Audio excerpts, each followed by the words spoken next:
emaketiapa Sompa dia sasiso emeni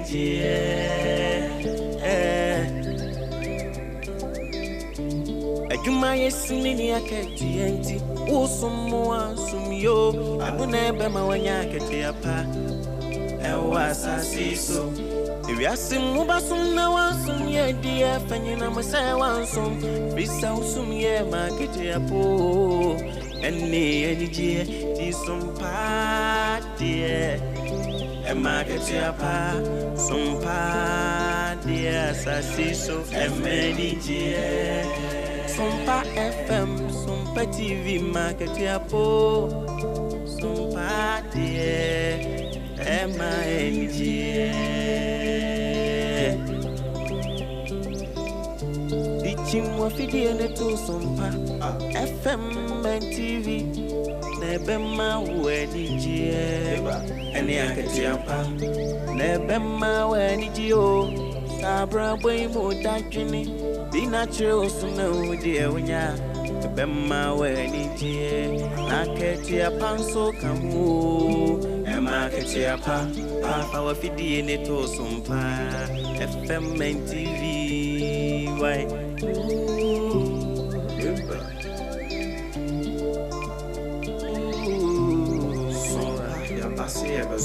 Yasin sompa mani jeni akati apana unu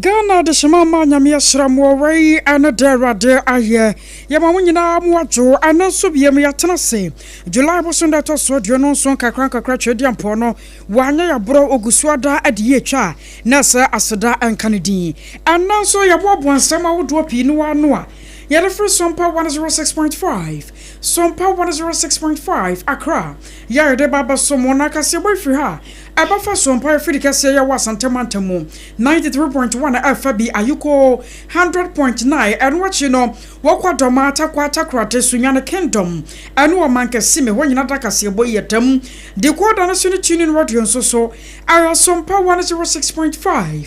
Sompa 106.5 adechia number to me ahwaye awonom afei www.ansamawodoyaidebano woko sompaonline.com wa wobanya bi no wakenkan anansam wa yedebano ene ene mu ni bi ene say Arawo Samuel free na Lergo Senior High School eba na senipa bonfo bia boa school no mu a wo mo ku nipa mbienu aka wo bi ama Ghana ban adedantamra ya curfew ade atoboko anenfafram so Central North Regional Police Commando aje koko box eduokron a wonu mususu se wo mu di fi omayimo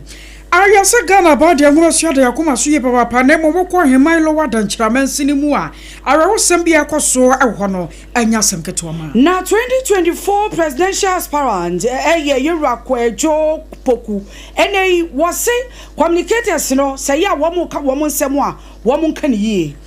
afai yabako michiganda wonso so anare wosem asie amanipa makoma duba ko wamoso babi a wonmo dano ani akwakoye din papa wai ene nsema wodo pi no wan na no mrenso asomfo beno yese won konwa ya boabo no a yada baba somo se no nsia kase bona hya no so an sempanyefo se abo ntati abatimi atwa so no da mabase nyumako bia da roma ana wonom aso yasene hya so celesta kablan meter wan akwakofa ya toothpaste and the brush adia ba wonya bia wawie kura ebema wose no fini kekawa biata ye wa wose no ase be yidi afiri ho wose no adada yellow ni nyina anuane no adada so wakasa na pampan de akire no ayaya toothpaste and the brush yo ebetu ase deku se hum ade afiri wa ansan so mabiam ye kura na secure sanitary pad secure sanitary pad obai eno na ebo uchi dom yeso obade one mo wo so timi feel secure don kasa na wo bra no timi unu say yes eba na ebe ye flow here na sanyade ya pepe fa ho sanse secure sanitary pad no eno na wo de bo uchi dom we ni nyumako yanka ye bi ka ho a ananso one madoma so ya sena Somfo panu ya tena sena kwasie yi ya bakenkan sam no ade amawo ya ni ya de nka chiro mebe kun semi wasewo ade amawo no medi ene akosia ajewa akode boaten menua oba pa nana ya kechire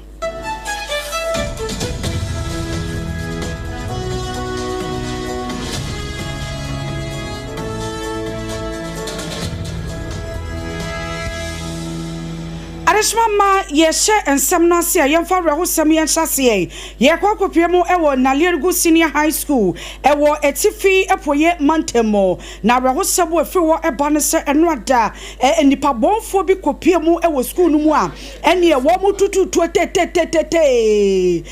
fofi antota eba ekobo adesuafo mienu emema mienu mika sei wormoto yarum ewo nsiedo na reho sem a ekyemu esem Samema menui wamudi any Lukman and afe Gideon Lukman and Gideon and Amika say warmo ashre nananum and awamato yanum ewo ensiedo na wamo echa say wamu susu se eye bokunto kanwa ene ekoso no and nam so ama sankofo wamudi sa nyamrasem ewo bokono wamudi abufo aboewura na Naliergu Senior High School ho akwagosi sa awudisemi na abrantie baako a wono eka ho bia wobu ye no ne wofa ya wono assembly member ewo Donugu electoral area yewura Desmani Fuseni ene central footy twetwe nkomo en wo che se hwe sara wo semi wo nyina abowo mu pusam wo chem semprempre a wo kasei memu abienu no aposifo hwehwemu omo den enti ye kase wo makokopia mu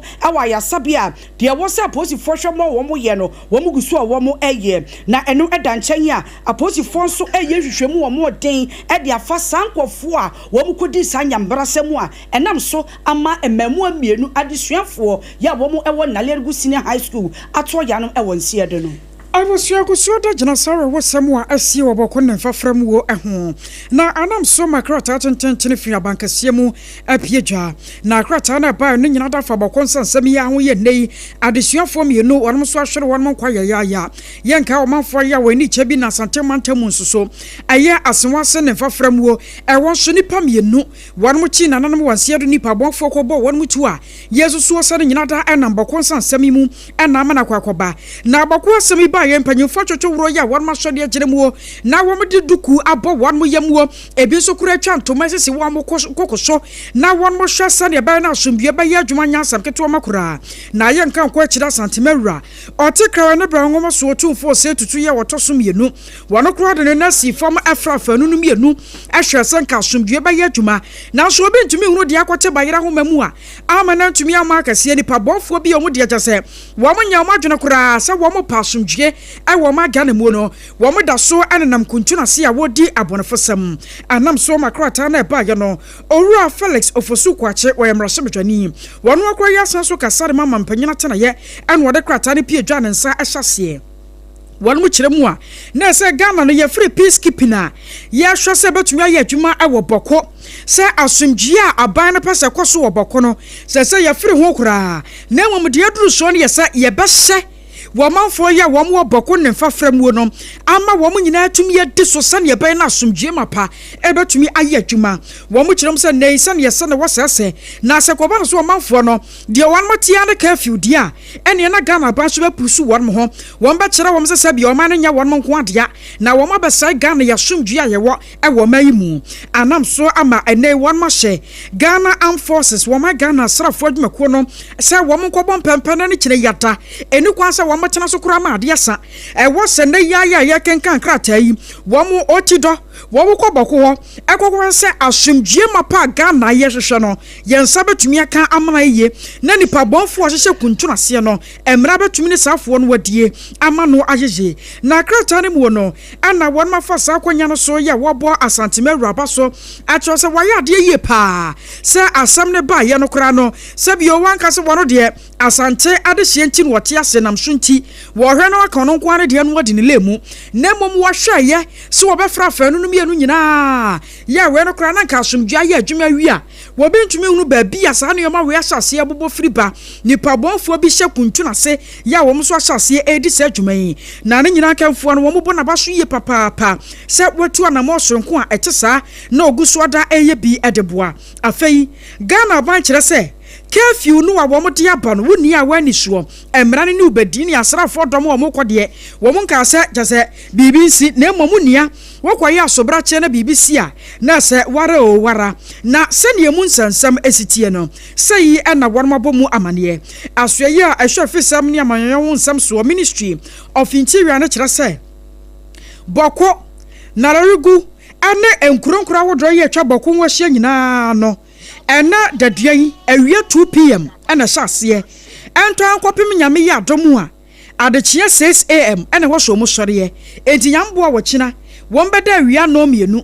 no ma sore anopa no nsia na worma ko munyuma so esanse wo munyuma dwene se wo mu makwan ama asomdua ya adwuma na se firi 1 pm okoro wunia e wo so bi ya hyase se owura dem wacha ye 2 pm bo se ken na asrafo domba beto so na monten so wona nam ho ye bebisa so afa na akoto aduane e wode enye nkyerɛkyerɛmu asɛm eye do before complain nya afi no bebisa wano asɛm kura sɛ wo ye de na opia bonten ya 2 pm ayese obi ya na no afa na be pia bonten wode omu nsoso so ba bia mra na waso mo de to no wo mo de beto ama no wajeje na won mu kyerɛmu sɛ anopa no nsia en wo so bia sɔre nti wo kyena na nsia no ɛna obi ya ba sɔre ye dumienu no asa akwakoda ye be ye obi asa ko sesa asumdue no a Ghana man ye hwehwe no betimi aye adwuma sanse se ye ka ne bɔkɔ na wo so wonte ase a ɛne ye ba hye na asumdue no atumi aye adwuma ɛwɔ Ghana ememu Yet workers ya bono so asindompem eye kura ehye asimfosu mensi no ase ewo mfifi mantemo na Central North the police command ye wo ho ehye say womo achika bia mika say Hyundai Mighty Gold the truck ya ni registration number no eye GE-9775-24 ya esu koko chese nyasem ketwa koko bat be ye eduokron na amane echem se womo de ebidie jabidie egu bats no mu ena womo de kokoo no egu ase ena womo de jabidie no egu soro na kyese wo hia obeka se jabidie nko a ena womo de kwa womo baabi eno no kyese kokoo nko a ena egu ase a kyese womo edi efi omamu akọ baabi na Central 4 ene Central North Regional Police Commander DCOP Abraham Akwe etwetwe nkomo ena wo kyese sei ene kosiye driver be a smuggle cocoa ma or the dear I said that I won't say cocoa no smuggle and to the enya side machine no my men no a tracker no and he say oko na almost say kwada no a track na mudin eche no and or the Americana or the car no ebe share boot no and no location no abandon nti enkwada no du ha na say am friend no boy amane say ne asieni nti no immediately and name pam for and union committee members area guys no buy the balance no no kre wo hwa unka no say esi ho malok no in fact you find difficult to even operate and move the vehicle and wo hwa the animbu akoko e wo mu no about 70 to 80 and I be die akoba nti ya wa ma ye peka na ya twen koko no ne bidie no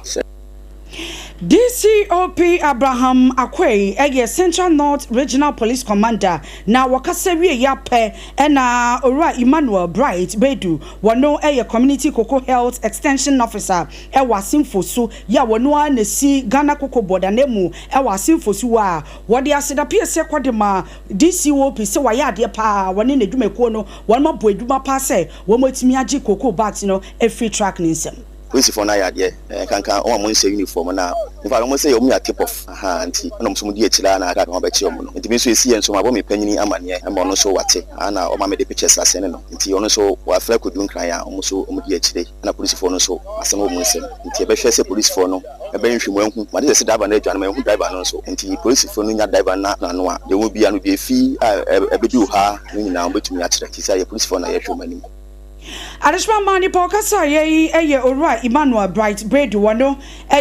community cocoa health and extension officer. Ya wonu kro ya se ginemu ese Ghana Cocoa Board wode ma womo ewo asimfo so a yete se wo kase.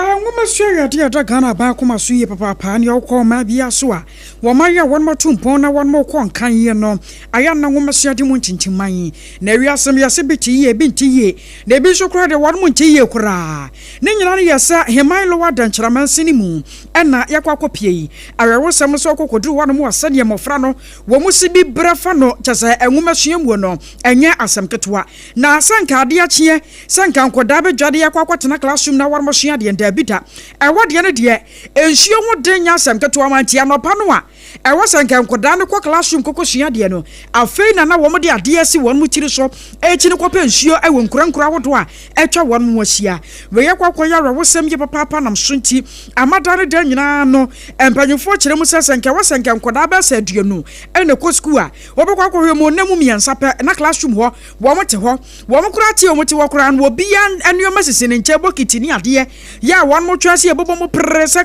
class no kra ya pon no obi ama na de so kwa kwasanhio anam so ama nkoda ya wo mo heman lower than chiramansi ni mu no e de ababa to dwa a kire se wo mo srata ampanyefo ja bi fam wasansa de dru no ano ya yeten e de ama wo no ye nsuo na omo be mai home omo kro ma mo fo no omo koto omo ye ni ye wo so ma ya nti asenti nsuo na ya omo kita na wo so ma maintenance kra omo acha ema nkola na ya omo no nsuo ni bi ne su kom tidy omo pa na omo dwane kofi dem wo ka chembe ko say esro so mo mbwayo nsuo no nsuo nsem de enya kulawa ya kwa afi okotu nsuo ya ble han de ble nsuo ho pa se pebi kra de ya de yin ba chile isane ase ono ni akwakwasa won be kwakwasa na ya no mbofu ka so monkompa ayo monko nsuo serious ka chom se pa mo cha mo mbwayo nsuo nti pipe ni yakwana si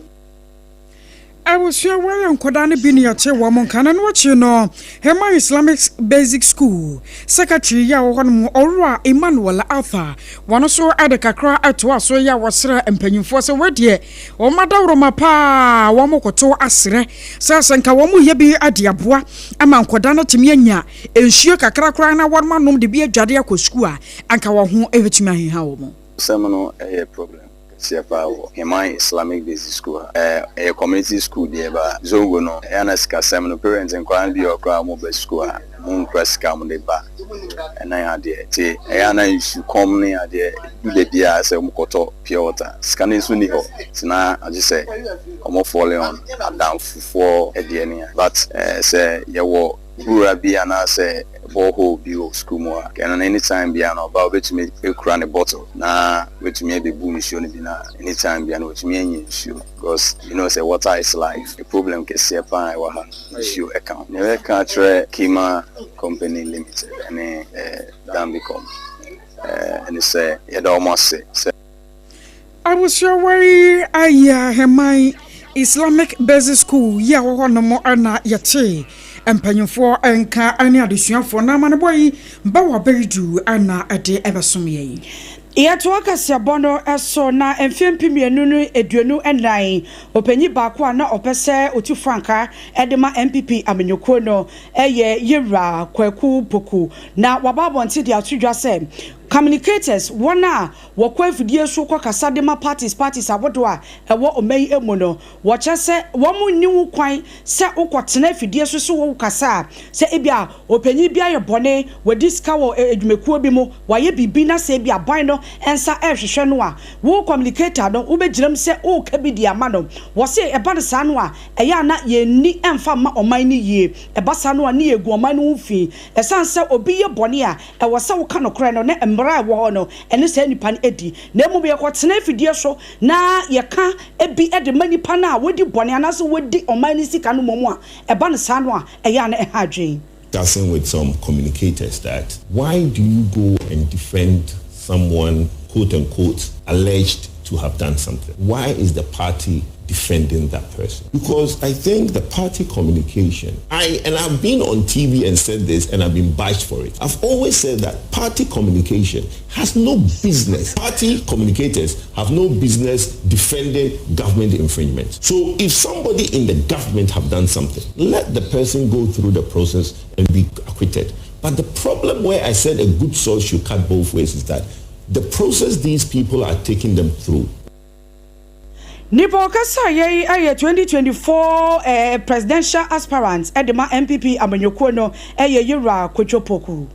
Abosua ye kwa obi man so na de nkofo adia ababasom na Michigan an yatri arewo sambia si ewo supermarket bia eno ewo Walmart nam so ama enipa makomako dubako pra wonmo pranya sanketo ama yawo wonmo sekan pa ama baabia wonmo dano ano akwa yeten ade ama wonom na enhwemu akiremu a na sa arewo sam no a esi ye no wo msusu owura bia wonya mfinhia no aduanan mienu ena okodi sa nyambra sam no Shunti no one makwa kwakire no ya enei wo hwe na waye bi ade aboa sane be ya Sarfo no nyinata emra betumi ne owura yi ade sane sena efata na adekode pote ye namso ama owura ne kwatwe sekan na wode kode se nyambra sam no de enya de a atumi apie dwa na mumu no wo mo kire se wo mo supermarket wo no mo edidwa wo be wanza papa ya bo owura ho na we no kura no eye CCTV camera footage no ene tumechi wo panyipa no wanamso ama a police fo dom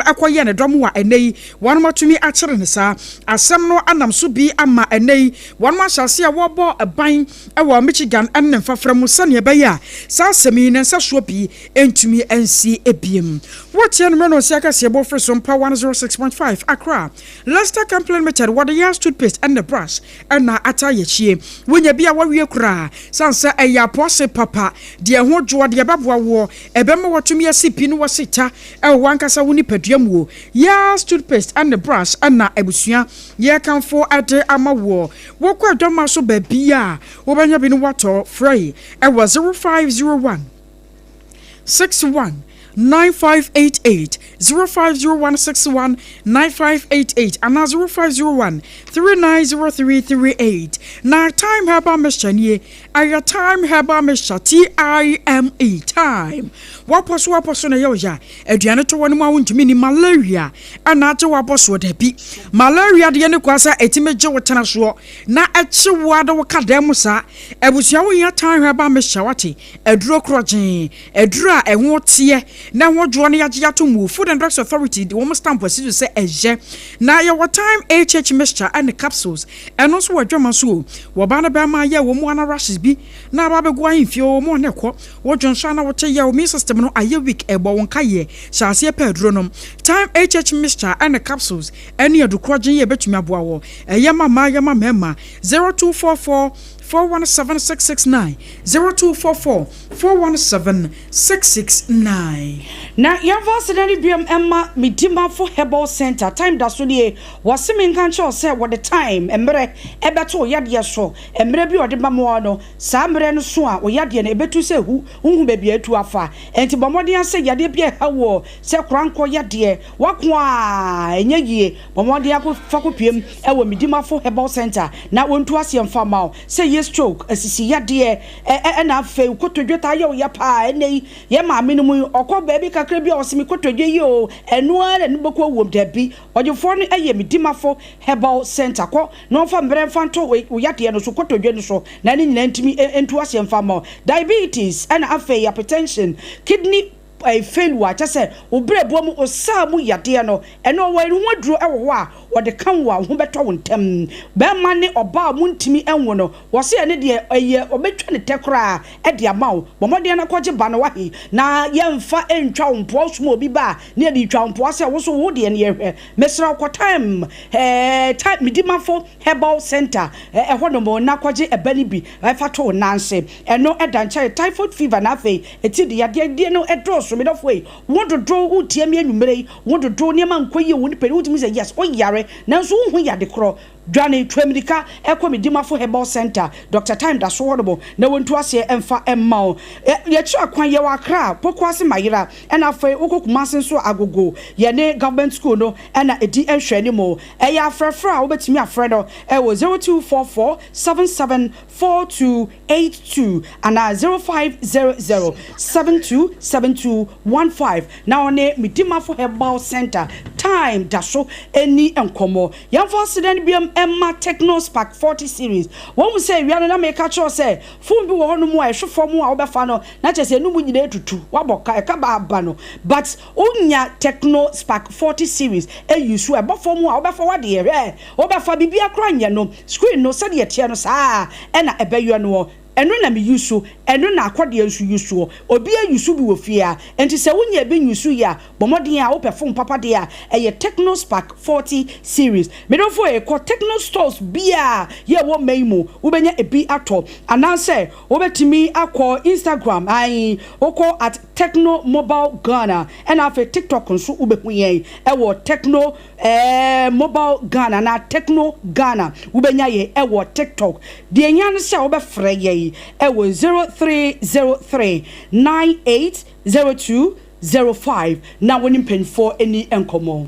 Abasioni Adam was Sompa 93.1 Asante Mantako Kumase Ayuko 100.9 Adam for Radio Frebi our Paris France Abuchimemu Takwa 101.1 Takwate Naya 103.3 Techiman 106.1 Sunyana 98.9 and Kranza 90.7 Doma 101.3 Nafe Kingdom FB our Mankasim and 106.1 the Kodana Sunyana Nemuna and Samoa Yadaba Yano Afena do afidie no to ha de edi makoti no bi NSA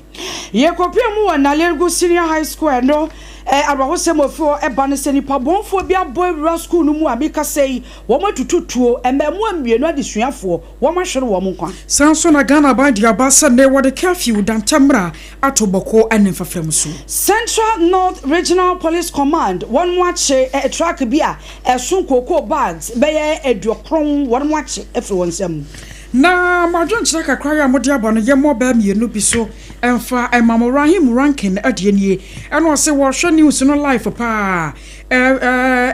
free Accra ha na Sompa 106.5 akosu ajewa ane obapa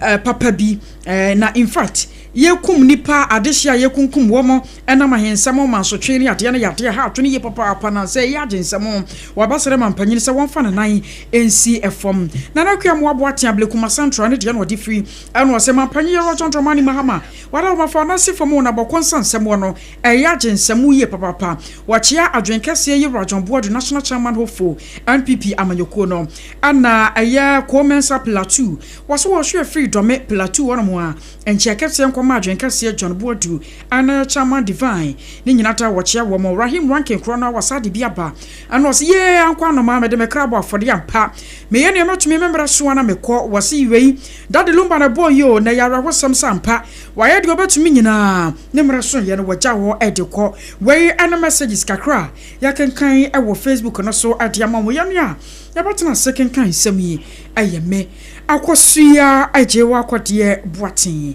ena oba pa nana ya ketche ye kwedie healing point etwaso yakramo